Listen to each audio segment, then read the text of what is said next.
Bharatiya Janata party के राष्ट्रीय अध्यक्ष जेपी नड्डा मंगलवार को चुनावी सभा के लिए रीवा और खजुराहो पहुंचे। उनके साथ मुख्यमंत्री मोहन यादव, प्रदेश अध्यक्ष वी.डी. शर्मा, उप मुख्यमंत्री राजेंद्र शुक्ला, मंत्री प्रहलाद पटेल मौजूद रहे।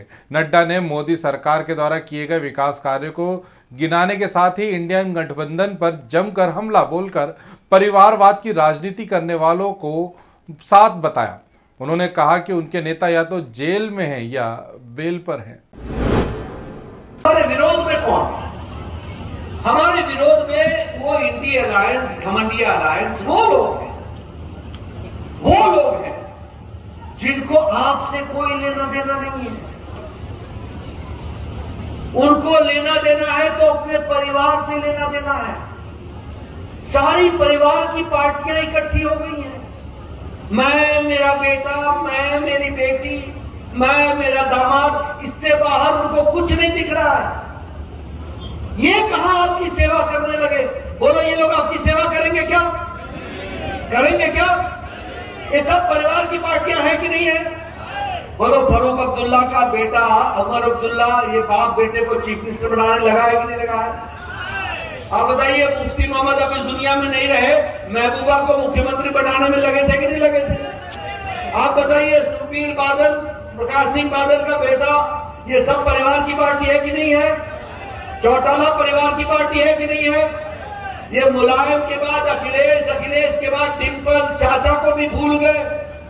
ये परिवार की पार्टी है कि नहीं है? आप बताइए, लालू, राबड़ी, तेजस्वी, तेज प्रताप, मीसा, अभी नई बहन भी आ गई है, रीमा भारत, ये परिवार की पार्टी है कि नहीं? और ममता को भी, बुआ को भी भतीजा ही पसंद आता, अभिषेक की नहीं?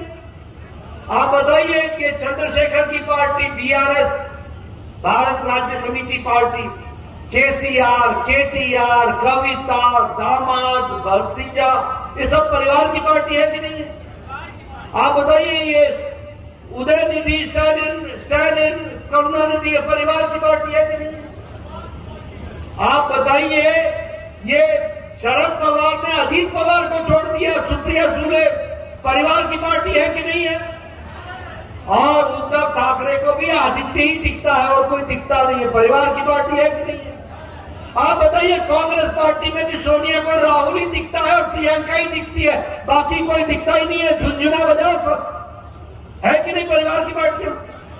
ये सब परिवार को बचाने वाली पार्टी है और सब भ्रष्टाचारी पार्टी है, सब भ्रष्टाचारी पार्टी है। ये मोदी जी कहते हैं कि भ्रष्टाचार हटाओ और ये कहते हैं भ्रष्टाचारियों को बचाओ। वो मोदी जी लाल किले के प्राचीर से कहते हैं कि हम भ्रष्टाचारियों को रहने नहीं देंगे और ये कहते हैं हम भ्रष्टाचारियों को बचाने में लगे रहेंगे। ये भ्रष्टाचारियों को बचा रहे हैं, इनको शर्म भी नहीं आती। रैली करते हैं तो दो दो कुर्सियां खाली रख करके जो जेल में है उनकी कुर्सियां रखते हैं। आप बताओ, कांग्रेस पार्टी ने कोयला घोटाला किया कि नहीं किया? आप बताइए, कांग्रेस पार्टी ने पनडुब्बी का घोटाला किया था कि नहीं किया था?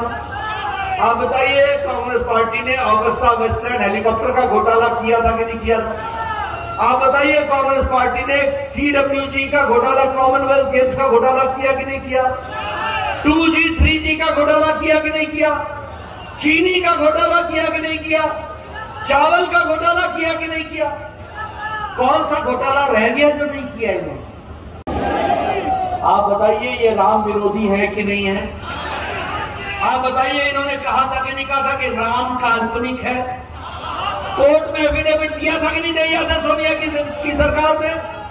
कहा था कि नहीं कहा था कि राम का कोई साइंटिफिक आधार नहीं है, कोई वैज्ञानिक आधार नहीं है, कोई ऐतिहासिक आधार नहीं है? बोला था कि नहीं बोला था? आप बताइए, इनको राम लला के मंदिर का निमंत्रण गया था कि नहीं गया था? ये नहीं आए थे कि नहीं आए थे? ये ऐसे लोगों को, ये राम विरोधियों को हम मजा सिखाएंगे ना?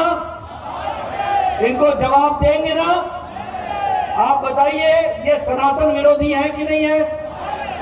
आप बताइए, सनातन विरोधी के नाम पर इन्होंने कहा कि नहीं कहा कि सनातन डेंगू है, सनातन मलेरिया जैसा है, सनातन HIV जैसा है? ऐसों को सबक सिखाना है कि नहीं सिखाना है?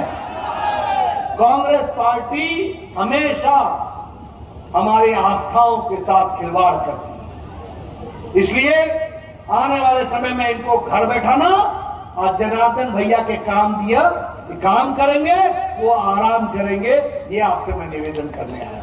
क्योंकि ये चित्रकूट के नजदीक वाला बेल्ट है। भगवान ने 11 साल अपने मध्य प्रदेश में गुजारे, तो हमारी सरकार ने निर्णय किया है प्रभु राम और भगवान कृष्ण दोनों के लिए जहां जहां उन्होंने लीलाएं की है मध्य प्रदेश के अंदर, जिस जिस जगह पर वहां तीर्थ बनाने का काम हमारी सरकार करेगी। बोला जय जय सिया राम। निर्णय तो बहुत सारे हैं, लेकिन आप और हमको देरी हुई है, इस कारण से और भी समय पे अभी 2 दिन पहले मैं रीवा आया था, लेकिन हमारी सरकार ने तय किया है कि मनुष्य के समान हमारे को गौ माता में भी 33 करोड़ देवी देवता है, तो गायों के लिए, जगह जगह भटकने वाली गाय माताओं के लिए हमारी सरकार ने निर्णय किया है। ये आचार संहिता हटने के बाद गौ माताओं के लिए भी एम्बुलेंस की व्यवस्था करेंगे, और किसी भी हालत में कहीं पर भी कोई गौ माता सड़क पे भटकती मिल जाए, कहीं कोई टक्कर लग जाए, कोई दुखी दर्दी होगी, तो गौशालाओं में भी उनकी राशि डबल कर दिए। और एक और बात कि न केवल गौशाला, गाय पालने के आधार पर जो जो व्यक्ति दूध उत्पादन के क्षेत्र में, क्योंकि खेती का रकबा तो बड़ा है, सिंचाई का एरिया भी बड़ा है, लेकिन किसानों की आय बढ़ाने के लिए हम जैसे गेहूं पर, धान पर बोनस देते हैं, उसी प्रकार से दूध उत्पादन पे भी बोनस देने का निर्णय हमारी सरकार ने किया है। इसके माध्यम से सभी की आय बढ़ाने का निर्णय किया है। खबरों में बने रहने के लिए ग्रामीण भारत टीवी को सब्सक्राइब कीजिए और बेल आइकॉन दबाना ना भूलें।